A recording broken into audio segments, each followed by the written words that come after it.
Right now, let's go to the BCSI hotline. Peter Burns of the SEC Network, brought to you by Blue Delta Jeans, joining us here on the program. What's up, Burns? Is Lucci big time in me? I feel like not only Lucci's big time in me right off the bat here, but also Dalton said, hey, man, I'm going to hit you up. I'm going to get you a little Robert Earl Keen intro music to come in, and I get the Land Down Under. So I see what you guys are doing. Like, we had a game plan week one, and we're kind of veering off to it. That's all right. We can audible. I'm cool with that. No, I know it's not your call. It's all right. You're good in my book. Hey, I got to tell you, I may not be good in your book because I hijacked one of your topics. So you put on the best week ever, why Scott Frost is Once Upon a Time in Hollywood, which got my mind thinking because I know where you were going with that. And I was like, who are some of the worst hires out there in sports? That was our sports topic. So I apologize for kind of stealing it and making it my own. So my apologies to you, PB. There are no new ideas when it comes to radio or media, my man. And I think that, the idea was like, on paper, right? Scott Frost was everything, David, right? Like it was a guy that's coached his butt off over there. They had 0 wins at UCF, then he goes undefeated. So, the guy can coach. He's got this lineage, of being the quarterback in 97 team. So on paper, this thing should have made perfect sense. So I started thinking about like what movies where you saw like the cast looked great, the plot looks great, and then the movie sucked. And I feel like that's what's going on in Nebraska. And the one I came up with, Monuments Men. Remember that one with George Clooney where they're going after like all the stolen Nazi artwork? That's right. The cast was incredible, but it just, for whatever reason, never came together, man. So I don't know how they get it fixed over there if that doesn't work right there in Lincoln. I forget who said it on your thread. It might have been your co-host, Suicide Squad. That was supposed to be great. I'm a big superhero guy, and that was horrendous. Yeah. I think they're already redoing that one, if I'm not mistaken. It was so bad the first time that they're doing another one. They're like, let's get a mulligan. Yeah. That's where it's at. And I think, I think that's one of the things when I look at Texas A&M football, it's like, all right, you're not trying to reclaim this national championship year in 95 or 97, or 99, like they're trying to do up in Knoxville in Tennessee, right? What you're trying to do is you're trying to build something new. And where Nebraska's at, where Tennessee's at, these quote unquote brands of college football would kill. They would give anything to be with in College Station right now and have this Aggie team after coming off of last year and how good this team should be this year. Like I don't know if fans, when you get caught up in it, you understand what you have and how special it is. And that's what Jimbo's got going on right now.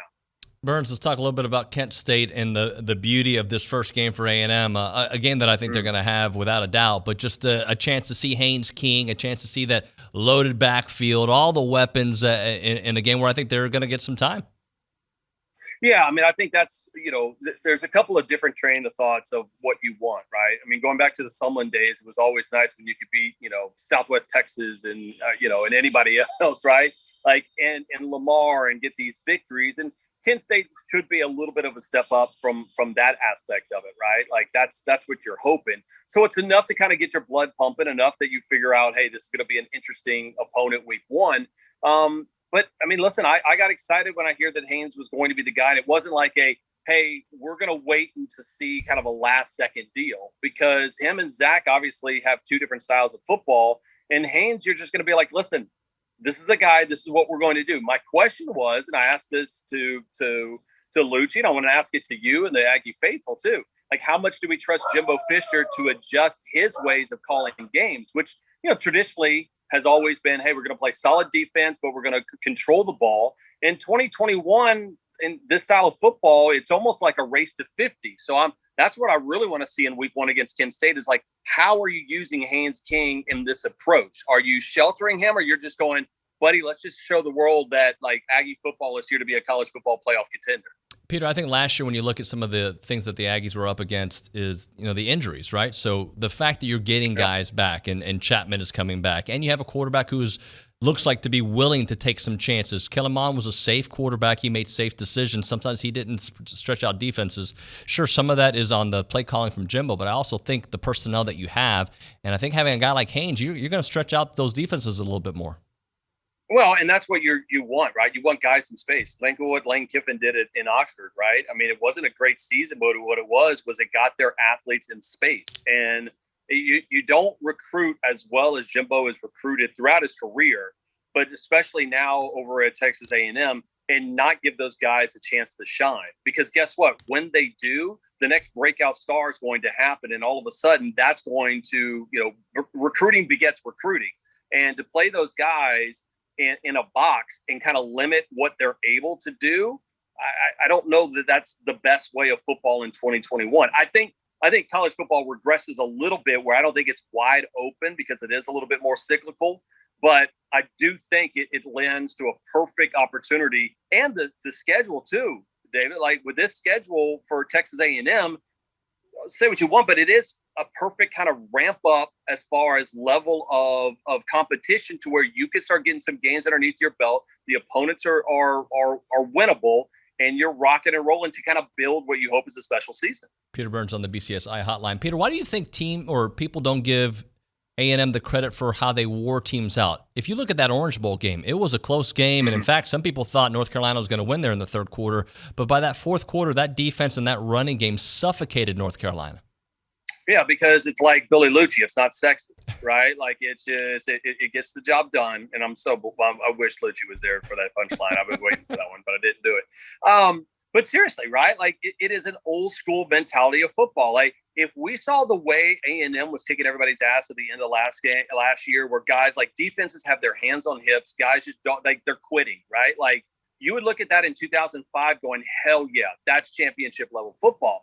Now in 2020 and 2021, we look at football going, hey, listen, it's a million miles a minute. If you don't score within a minute and a half, well, all right, well, it's not nearly as cool to go 80 yards and eat 7 minutes off the clock. That's old school football. It still wins, but the issue that you're going to have, and I think always going to have, is, style points still matter. And that stinks, right? You have to win the game, obviously, but I can see the college football playoff, for whatever reason, being bedazzled by Ohio State last year, and not with the way that Texas A&M methodically wore people down. And that's a that's a problem, because we've come so like bloodthirsty for these high scoring octane games right now that, but the problem is David, what do you do?